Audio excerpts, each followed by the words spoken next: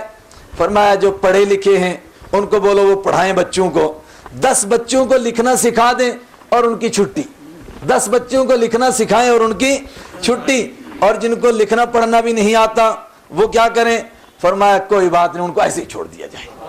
آئے کیسے قیدی تھے، کیسے آج گرفتار ہوئے تھے لوگ، ایک اور قیدی گرفتار ہوا، میرے اور آپ کے آقا رحمت عالم صلی اللہ علیہ وسلم کا داماد ابو العاص رضی اللہ تعالیٰ عنہ بعد میں ایمان لائے، آپ کی بیٹی حضرت زینب رضی اللہ تعالیٰ عنہ ان کے نکاح میں ہیں، اور تب تک اللہ کی طرف سے ابھی ایمان والوں اور کفر والوں کے بیچ میں نکاح کی حرمت نازل نہیں ہوئی ہے، اس کے بعد نازل ہوئی ہے۔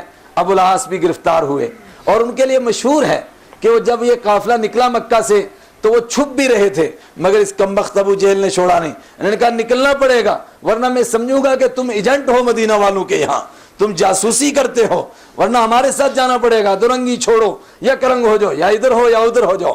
یہ بھی نکلے، گرفتار ہو گئے۔ آئے ہائے، انہوں نے بھی مکہ میں پیغام بھیجا کہ میرے لیے بھی کچھ فدیہ بھیجو تاکہ مجھے چھوڑا جائے۔ ان کے گھر میں کچھ نہیں تھا بھیجنے کے لیے۔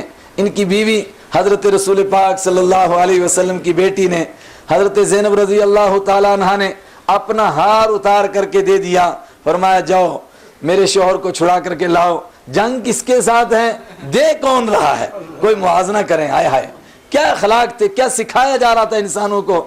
وہ ہار پہنچا مدینہ، رسول پاک صلی اللہ علیہ وسلم مختار ہیں، آپ جو فیصلہ فرمائیں، کوئی انکار کر سکتا ہے؟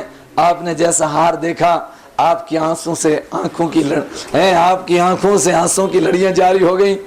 آدمی سب کو بھول جاتا ہے، لیکن ہمارے بزرگ سمجھتے ہیں رفیقہ زندگی کو نہیں بھول سکتا ہے۔ جو بڑھاپے کا سہارا، جو بڑھاپے کا ساتھی، آپ نے فرمایا یہ ہار دیکھ کر کے مجھے خدیجہ کی یاد آ گئی ہے، یہ ہار میری رفیقہ زندگی حضرت خدیجہ کا ہے، جس نے رات کی تنہائیوں میں میرے لیے غار میں کھانا پہنچایا۔ جب مکہ والوں نے میرے لیے دروازے بند کیے تب خدیجہ نے میرے لیے اپنا در کھولا۔ جب مکہ والوں نے اپنے مال کی بوریاں بند کر دی تب خدیجہ نے اس دین کے لیے اپنا سارا مال قربان کر دیا۔ اگر میرے ساتھیوں تم اجازت دو تو میرا دل چاہتا ہے کہ یہ خدیجہ کی نشانی ہے بیٹی کے پاس، میں اس کو واپس کر دوں، اگر تم اجازت دو۔ ہائے ہائے، حالانکہ کوئی اجازت کو انکار کر سکتا تھا، لیکن اللہ کے حبیب نے انتظام کیا ہوتا ہے، فرمایا اگر تم اجازت دو تو میں چاہتا ہوں واپس کر دوں۔ صحابہ نے کہا ہمارے ماں باپ آپ کے اوپر قربان ہو جائیں، آپ ہم سے اجازت مانگتے ہیں، آپ واپس کر دیجئے۔ آپ نے ابو العاص کو کہا تم بھی جاؤ اور ہار بھی لے جاؤ، میری بیٹی کو دے دو، البتہ تم میری بیٹی کو رہا کر دو اور مکہ مدینہ پہنچا دو۔ اور یہیں پر اللہ کے نبی صلی اللہ علیہ وسلم کی بیٹی نے ہجرت کرنی چاہی، لیکن ایک کالے نے، اور کالے جو اندر سے بھی کالا باہر سے بھی کالا، اس نے دھکا دیا جس سے آپ اونٹ سے نیچے گری۔ اس وقت میں وہ امید سے تھی، حمل سے تھی، وہی زخم آیا اور اسی زخم میں دنیا سے چلی گئی۔ حضرت ابو العاص اس کے بعد تشریف لائے اور دوبارہ اس ازدواجی زندگی میں منسلک ہوئے، ایمان لے کر کے وہ آئے، اکٹھے رہے، لیکن اسی زخم میں وہ دنیا سے چلی گئی۔ سب ایسے گئے۔ اللہ کے پاک نبی صلی اللہ علیہ وسلم کا وصال ہوا، دنیا سے جا رہے ہیں۔ آپ کو پتہ ہے کیا بہانہ بنا؟ وہ خیبر میں جو آپ کو زہر دیا گیا تھا وہی زہر دوبارہ ہرا ہوا، وہی بہانہ بنا۔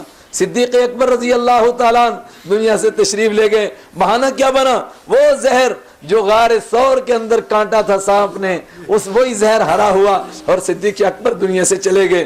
کیسی قربانیوں سے یہ دین وجود میں آیا۔ اللہ مجھے اور آپ کو اس کی قدر کرنے کی توفیق دے۔ میرے ایمانی بھائیوں، بس اب دعا کریں کہ اللہ آپ کی اس مجلس کو ہماری بخشش کا ذریعہ بنا دے، مغفرت کا ذریعہ بنا دے۔ ہم سے کیا قربانی ہم سے کچھ نہیں ادا ہوئی، ہم تو خالی ذکر کرتے ہیں، تذکرہ کرتے ہیں۔ پدر اما سلطان بود، کوئی پوچھے تو کیا بلا ہے، ہمارے پاس کچھ نہیں ہے، بس مانگیں اللہ معاف فرما دے ہمیں۔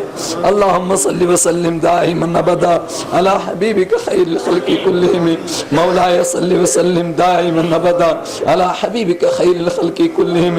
اللہم صلی علی محمد النبی الامی الہاشمی وعلی آلہ وصحبہ اجمعین صلاة تنجینا بها من جمیع الاحوال والآفات وتقضی لنا بها من جمیع الحاجات وتطہرنا بها من جمیع السیئات وترفعنا بها عندك أعلى الدرجات وتبلغنا بها أقصى الغايات من جميع الخيرات في الحياة وبعد الممات إنك على كل شيء قدير إنك على كل شيء قدير يا الله أنت الله لا شريك لك اللهم لك الملك كله اللهم لك الحمد كله اللهم لك الثناء كله اللهم لك الحمد ملء السماوات وملء الأرض وملء ما شئت من كل شيء بعد يا الله أنت الله لا شريك لك اللهم لك الحمد حمدا دائما مع دوامك ولك الحمد حمدا خالدا مع خلودك اللهم مالك الملك تؤتي الملك من تشاء وتنزع الملك ممن تشاء وتعز من تشاء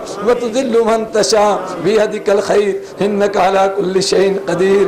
اے اللہ تیرے مجرم بندے تیرے گنہگار بندے تیرے در پر حاضر ہو گئے ہیں. الہی عبدک العاصی عطاک مقرم بذنوبی وقد دعاک فإن تطرد فمن سواک. اے اللہ گنہگار ہیں سیاہکار ہیں بدکار ہیں لیکن تیرے در کو چھوڑ کر کے جائیں کہاں. اے اللہ کوئی در نہیں ہے تیرے در پر آئے. اے اللہ تو اپنے بندوں کے گناہوں کو معاف فرما خطاؤں کو معاف فرما لغزشوں کو معاف فرما کوتاہیوں کو معاف فرما غلطیوں کو معاف فرما.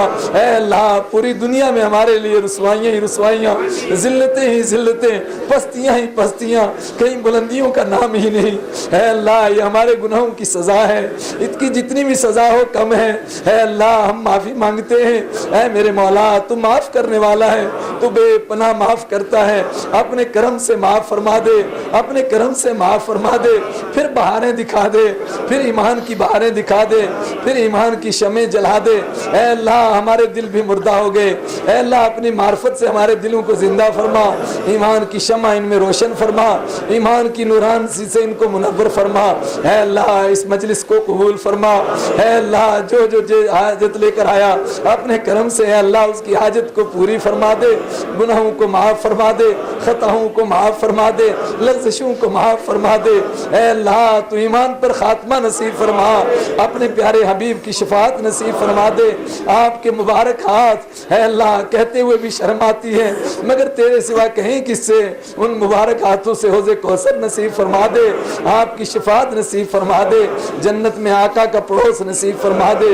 اے اللہ تو اپنے کرم سے ہماری حاجتوں کو پورا فرما دے. اے اللہ بے اولادوں کو اولاد نصیب فرما اولاد والوں کی اولاد کو صالح بنا دے. اے اللہ جو بے روزگار ہیں اے اللہ تیرے ہی بندے ہیں. اے اللہ اور کس سے مانگے. اے اللہ تیرے در پر ہاتھ پھیلائے بیٹھے ہیں اپنے کرم سے تو ان کو حلال روزی نصیب فرما. اے اللہ حلال روزی نصیب فرما. اے اللہ بیماروں کو شفا نصیب فرما. اے اللہ تیرے در کے اندر یا اللہ کس چیز کی کمی ہے.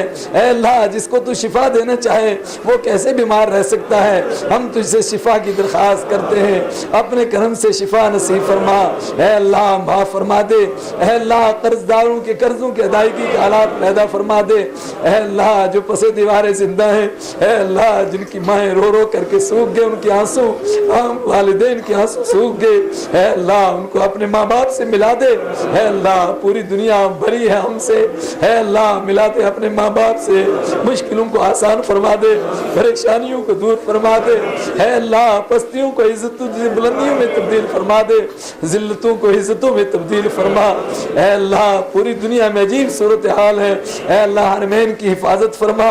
اے اللہ جان کی مال کی آبرو کی عزت کی حفاظت فرما. اے اللہ جن کو بہنیں نصیب کی تو نے اے اللہ ان کی بہنوں کی عزت کی حفاظت فرما. بیٹیاں نصیب فرمائی اے اللہ ان کی تو عزت بھی فرما. اے اللہ ان کی حفاظت فرما. اے اللہ ان کی عفت کی عزت کی پاک دامنی کی حفاظت فرما. اے اللہ پاک دامنی کی حفاظت فرما. اے اللہ پاک دامنی کی حفاظت فرما. اے اللہ ہم توبہ کرتے ہیں تو اپنے کرم سے ہماری توبہ کو قبول فرما. اے اللہ جو بہت سارے تیرے بندے تیرے دین میں آنا چاہتے ہیں لیکن ان کے سامنے رکاوٹیں ہیں پریشانیاں ہیں اے اللہ ان کی پریشانیوں کو دور فرما. اے اللہ ہماری بہت ساری بہنیں جو ایمان کے لیے تڑپتی ہیں اے اللہ ان کے لیے راستے کھول دے. اے اللہ اپنی عابدہ کی ہر مشکل کو آسانی میں تبدیل فرما ہر مصیبت کو راحت میں تبدیل فرما. اے اللہ اس کے لیے اپنی رحمت کے دروازے کھول دے. اے اللہ اس مجلس کو قبول فرما، اے اللہ اس مجلس میں جن ساتھیوں نے قربانیاں دی، رات دن ایک کیے، اے اللہ اس فقیر کے پاس کیا ہے ان کو کیا دے، اے اللہ تجھ سے مانگتا ہے تو اپنی شان کے مطابق اور ان کی ضرورت کے مطابق ان کو عطا فرما، اپنی شان کے مطابق اور ان کی ضرورت کے مطابق ان کو عطا فرما، اے اللہ ان کو اپنی شان کے مطابق ان کی ضرورت کے مطابق عطا فرما۔ اے اللہ ایک درخواست اور ہے، اے اللہ اس شہر کو علم سے بھر دے، اے اللہ عمل سے بھر دے، ایمان کی نورانیت کی بہاریں لے آ، اے اللہ اس کی اندھیری کو اے اللہ ایمان کی روشنی سے، اے اللہ علم و یقین کی روشنی سے تبدیل فرما دے، اے اللہ خاص طور سے اس محلے کو قبول فرما، اے اللہ یہاں کے لوگ تیرے دین سے بڑی محبت کرنے والے، اے اللہ تو اپنے کرم سے ان کی محبتوں کو قبول فرما، یہاں پر ایمان کی بہاریں لے آ، اے اللہ پھر پوری دنیا کے اندر جہاں جہاں تیرے دین کا جو کام ہو رہا ہے، جو جماعت کر رہی ہے، جو جمعیت کر رہی ہے، جو کوئی فرد کر رہا ہے، اپنے کرم سے اس کو قبول فرما۔ اور اے میرے مولا، اے میرے مولا ایک درخواست اور ہے، تو نے سب سے بڑی نعمت اپنے حبیب کو یہ عطا فرمائی تھی کہ انسانوں کے دل جڑے تھے، اے اللہ یہ ملت تو خود ٹوٹ گئی آپس میں، اے اللہ ٹکڑیاں بن گئی، جماعتیں بن گئی، فرقے بن گئے، اے اللہ دو دو آدمی نے اپنے اپنے مسلک بنا لیے، اے اللہ نفرتوں کو پاٹ دے، اے اللہ نفرتوں کو پاٹ دے، اے اللہ دوریوں کو ختم فرما دے، اے اللہ دلوں کو محبتوں سے بھر دے، اے اللہ ایک دوسرے کو نفرت کی نظر سے دیکھتے ہیں، اے اللہ نفرتوں کو محبتوں میں تبدیل فرما، اے اللہ ہم سب کو نیک بنا دے، ایک بنا دے، اختلافات مٹا دے، شرور و فتن مٹا دے، گھروں کے اندر اختلاف، جماعتوں کے اندر اختلاف، ملکوں کے اندر جھگڑے، اے اللہ تو مٹا دے، محبتوں کو عام کر دے، اپنے پیارے حبیب صلی اللہ علیہ وسلم کے ذریعے سے جس طرح تو نے عربوں کو اکٹھا فرمایا، قبائل کی دوریاں مٹ گئیں، زبانوں کی دوریاں مٹ گئیں، اے اللہ اس طرح تو ہمیں پھر نیک بنا دے، ایک بنا دے، اکٹھا فرما دے، اے اللہ اس مجلس میں جس کی جو جائز حاجت ہے اپنے کرم سے قبول فرما، اپنے فضل سے قبول فرما، اے اللہ تیرا یہ مجرم بندہ تجھ سے یہی مانگتا ہے کہ دنیا کے اندر تو نے پردہ فرمایا، اے اللہ اے ستار، اے پردہ کرنے والے، اے عیبوں کو چھپانے والے، تجھ سے مانگتا ہے کہ اگر تو نے دنیا میں پردہ رکھا، اگر ہمارے گناہ تو کھول دیتا تو ہم ایک دوسرے کی طرف دیکھ نہ سکتے، اے اللہ تو آخرت کے دن بھی پردہ فرما دینا، اے اللہ جب مجرم لائن میں لگیں گے، جب راز اوٹ ہوں گے، اے اللہ تجھ سے مانگتے ہیں اپنے کرم سے اللہ پردہ کر دینا، اے میرے مولا پردہ کر دینا، چھپا دینا ہمارے عیبوں کو، اے اللہ چھپا دینا ہمارے عیبوں کو، اے اللہ ہمارے عیبوں پر پردہ رکھنا، اے اللہ ہمارے اکابر کی زندگی میں برکت نصیب فرما، ان سے ہمیں زیادہ سے زیادہ استفادے کی توفیق نصیب فرما، وصلی اللہ تعالی علیہ وعلی آلہ واصحابہ وذریاتہ واہل بیتہ اجمعین برحمتک یا ارحم الراحمین۔